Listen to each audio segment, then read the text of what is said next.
So growing up in the 90s, right? We had old tube TVs much like this one. And of course, you had the mass of wires and all your video game consoles set up. And not just that, but you also had classic television. And by that, I mean you could not stream anything. If you missed an episode of a TV show, you better hope that they had a rerun just before the season finale so that you could catch up. Or you better hope that your mom threw a VHS into the VHS player to copy and to record the video because that was our old DVRs back in the day was VHS players. I saw this article talking about how streaming is turning back the dial and they're turning it back into classic television. Let's talk about this, you guys. And as a streamer that I am, I totally forgot to reset up the camera settings I have here. Streaming is turning back into TV, and it's a good thing, according to this article from the Gamer. The Gamer. The Criterion Channel and Disney Plus are the latest streams to rediscover the magic of TV. And don't get me wrong, there is something magical when it comes to like watching not really magical, more nostalgic, watching old commercials about stuff from when you were a kid.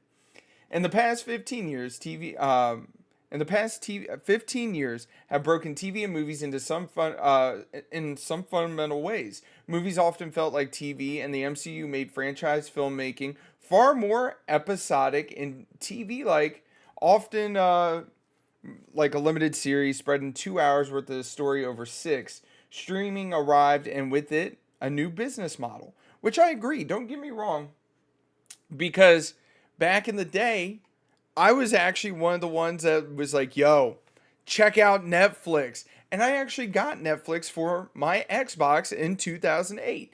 Now, don't get me wrong, a lot of the content on there was nothing really, like, really good. Most of it was softcore, and, like, the ghost that touched me. And it was a lot of, like, shovelware that they could get for cheap to just prove that they could get it to work. Streaming also brought with it a complete power to choose what you want to watch, when to watch it. Like I said, back in the day, if you missed an episode, you better hope they ran a marathon so you could watch it. Otherwise, you were SOL, or you better hope mom threw the VHS into the VHS player so that she could record it. Since it arrived in the middle of the 20th century, TV has been a broadcast medium like radio. You can choose to tune into a channel, but you had no control over what was playing. Um, this might sound negative, and it was when you couldn't find anything to watch. We used to sit there and just endlessly scroll through channels, unsatisfied with everything TV had to offer. I agree with that because there was a point in time in the 2000s where there was just so many channels. Like no lie, I had like when I moved out, we got DirecTV, and I was living with my brother. Well, my brother was living with me actually, and we had like 1,000 channels on DirecTV. And before you guys get started, yes, we paid an arm and a leg for it, but it was split between three of us.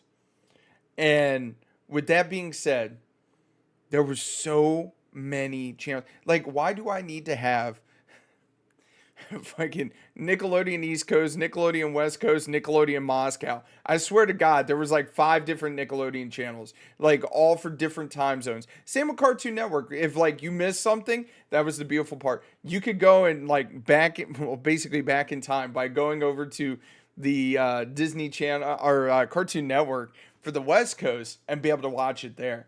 And there was just so many channels, and it's just one of those things. How I learned to start worrying and hating the binge. But after over a decade of Netflix, I've come around to the benefit of good old fashioned TV, and the streamers themselves seem to be coming around to it too. Subscribers alone weren't enough to support the massive amount of streams we're spending on original programming, so now streaming services have introduced support tiers. I introduced ad support tiers. So, real quick, if you can't tell, I got a bunch of bars located at the top. They keep referring to this Criterion channel, right? If you guys didn't know, Criterion is like they take some of the best rated movies and they make like special like DVD box sets usually. And I guess now they're doing a channel.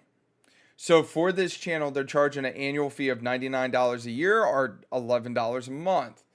So this brought me to a point where this guy's like so nostalgic about this Criterion channel. I was like, let me add it up. So this is we were just now, mind you, I broke it down for monthly rates. I didn't break it down for annual rates. So for this one it was $10.99. Netflix, I went with the $22.99 because a lot of people just go with that one. And mind you, they do have a $6.99 a month option, but it does do ads. Of course, we need our Crunchyroll, $10 a month. I'm not going to do the 14 because I was looking at it, and the difference between the 14 and the 10 is the fact that I can add 2 more devices, and they give you a bunch of breaks in the store. I don't really buy anything physically from them. And then finally, Hulu, Disney, and ESPN. Mind you, you can get the bundle for $25. So I did the math, and just for Criterion for 11, this one for 23, 10, 25, we came to $69 a month. Nice. Where if you really want to feel nostalgic, and mind you, they do have options for you to have a DVR and be able to watch stuff whenever you want. You can actually get YouTube TV right now. There's a sale going on for $57.99 a month, but it's normally $72.99. And I mean, at the end of the day, that might actually be the way to go. I know they give you options to add other things. They have Sunday Ticket, but it just kind of made me scratch my head, and I was like, I wonder what the breakdown of math is if you get the Hulu, all that stuff. Because I know this article is definitely talking about Criterion, and it's talking about Disney. It's not talking, and they brought up Netflix, and I just had to throw Hulu in there. Crunchyroll in there. So I mean, now granted, you could probably take the $10 off for Crunchyroll, so it'd be $59.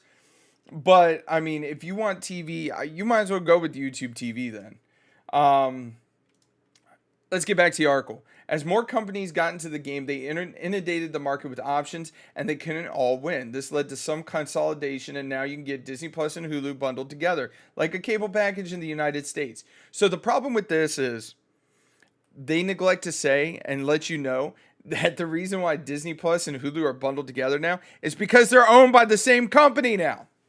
It's not like they were like, hey, let's partner up. No, they're owned by the same company because when Disney bought out, was it Fox? That's how they got controlling ownership in Hulu. Warner Brothers Discovery is leasing out its movies and TV shows to Netflix. Okay, that makes sense. Because, like, me personally, don't get me wrong, I really enjoyed Max when it was HBO Max. I know over the last couple months, they have pulled, like, actually, probably over the last year, they have pulled a shit ton of stuff off of Max, and it just, to me, is not really worth the price tag anymore. Let's keep going. Most of those changes aren't especially fun, though I do look forward to more streams combining so I can pay less for subscriptions. That's not going to happen, buddy, because we, in the anime community that watches anime, just saw 2 of the biggest streaming companies, Funimation, Crunchyroll, right? Funimation got bought up by Sony, who's a parent company of Crunchyroll, and the subscription did not go down. The subscription actually went up. So that's how these companies are going to do it. They're going to combine up or do weird things, and instead of going down in price, they're going to go up. The only way you're going to go down in price is by basically cutting the cord again and getting rid of some of these things. Because me personally, I haven't had Netflix in 2+ years. Do I have any real draw to go get Netflix? Hell no. But it's just something to think about is that they might combine, but the price is going to go up. So you might be, instead of paying $30 a month, be paying $25 a month between, might be paying $30 for the 2 instead of pay $25. So it's just one of those things to think about. But one ambiguously cool new trend is the return of the programming schedule. This guy sounds like he's never had to deal with a programming schedule because, like I said, it's just a pain in the butt. one streamer time at a time, and rediscovering the joy of letting go of analytic parallelism, whatever. But basically, I don't agree with that. Discovering something new with planned programming. All right, let's check it out. And I love how in this article they do not bring up the fact that it is $11 a month for one channel. For one channel. Think about that. Recently, Criterion Channel recently implemented a feature, Criterion 24/7, that effectively turns the streaming service into a movie channel where every movie on the service potentially ends up next. The movies are all still only the movies are all still only a search bar away if you want to watch them the regular way. But when you open the app, there's always the option just to check in and see what's playing.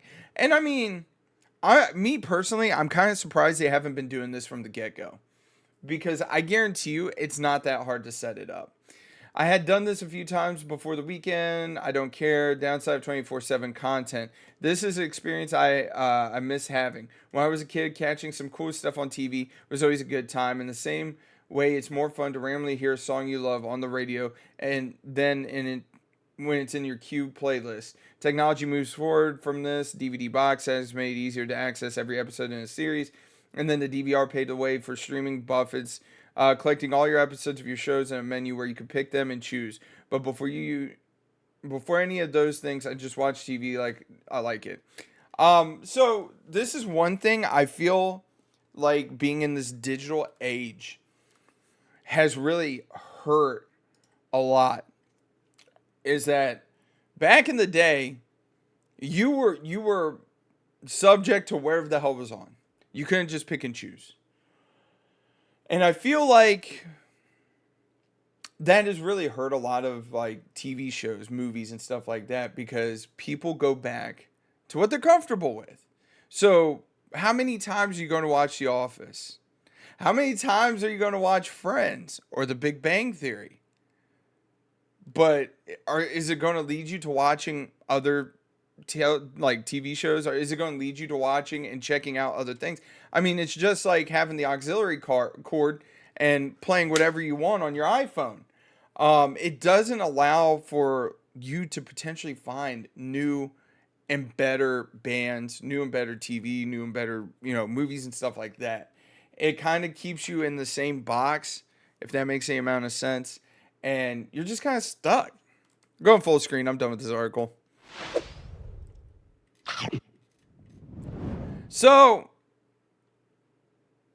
looking back on it, and like basically like what I'm thinking is that I don't understand why like people are like, "Oh my god, it's so cool they're bringing back old TV." I ain't gonna lie, I hate new commercials. New commercials are dog shit, by the way. Like, bring back some like retro commercials. Throw some '90s commercials in there, and I'll be like, okay, I'm feeling kind of nostalgic now. But at the end of the day, like, I hate commercials. Just let me watch everything in one go. But like I said, it really does kind of, shoebox you, and you don't really discover new and different things. You just kind of get stuck being comfortable and watching the same thing. If you guys feel that way, let me know down in the comment section. Like, let's have an open discussion about this, because it's kind of an interesting thing. Anyways, you guys, don't forget, mash that like button, comment down below, and subscribe. We're on our way to 8,000. And I can't do this without you guys. You guys are awesome. Keep doing what you're doing, and I'll catch you later.